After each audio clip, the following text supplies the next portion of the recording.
kaitek, at eto na, mamimili na tayo ng babae at lalaki. O, ayan, dun po sa nagtatanong sa akin, ganito po ang pagpili. O, kailangan ganyan, tapos po ayan. Kapag may nakita ka na medyo parang sinulid na nakatayo, lalaki po yun. At kapag naman po babae, may hiwa lang po, ganyan. O, ayan. So, lalaki po yan. Ayan, o, nakita niyo po yun. So, doon po sa nagtatanong sa akin kung paano po makita ang babae at lalaki, ganyan po. O, ayan. Isang pasada pa, Buster. Para makita nilang mabuti. Huwag po kayo mag-alala, ang mga itik po ay hindi sensitive. O, ayan. O, itataas ko konti. Dala, hindi makita. Yan.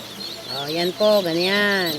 So, ganun po ang mamili ng babae at lalaki. Kahit bagyo, mamili po tayo mga kaitik. So, yan po.